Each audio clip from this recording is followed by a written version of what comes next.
Design and develop an AC-DC power supply. AC to DC converter is used to convert AC alternating current to DC direct current by using 4 basic blocks including transformer, rectifier, filter, and regulator.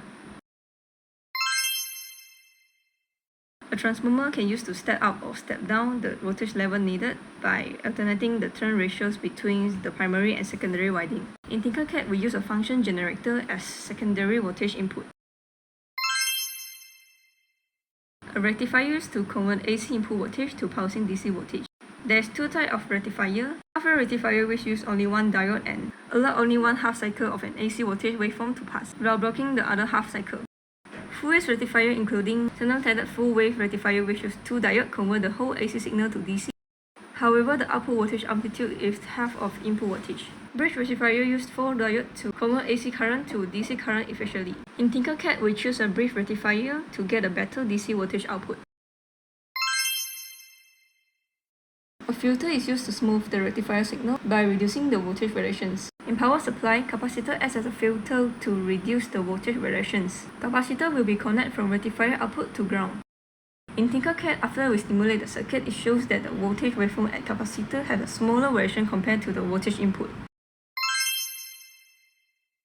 A regulator is used to create and maintain a fixed output voltage, irrespective of change the input voltage or load conditions. There's 2 types of regulator, IC regulator and Zener diode. Let us focus on the Zener diode. Zener diode is designed to limit the voltage across the terminal in reverse bias. It can maintain a nearby constant voltage across its terminal. In ThinkerCAD, we connect a Zener diode parallel to capacitor and a resistor. The output voltage waveform shows a nearby constant voltage. This is the draft of the AC-DC power supply circuit. Because of ThinkerCAD didn't provide transformer blocks, we set the secondary transformer voltage as the input voltage. Then we connect the positive and negative terminal of the input voltage with a bridge rectifier which contains 4 diodes. Then we connect a capacitor between rectified output and ground as a filter. A resistor and Zener diode is connected parallel with capacitor, and the Zener diode will act as the regulator. Finally, a rod resistor is connected parallel with the Zener diode.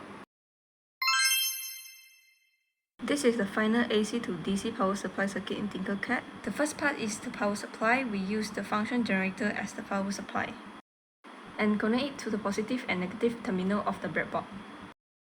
The second part is the bridge rectifier. To view the rectified output voltage waveform, let's disconnect the rectifier with capacitor.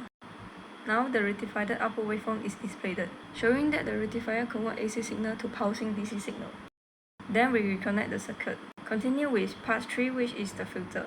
The capacitor is connected with the rectified output and ground, showing a small voltage variation waveform. The final part is regulator. A Zener diode is connected parallel to capacitor, showing a nearby constant voltage waveform. A nearby constant waveform will finally accessed by the load resistor. In conclusion, converting AC current to DC current needs 4 basic blocks. First, transformer which used to step up or step down the AC input. Second, rectifier which used to convert AC signal to pulsing DC signal. Third, filter which used to reduce the voltage variations. Fourth, regulator which used to maintain a nearby constant voltage output. That's all from us. Thank you.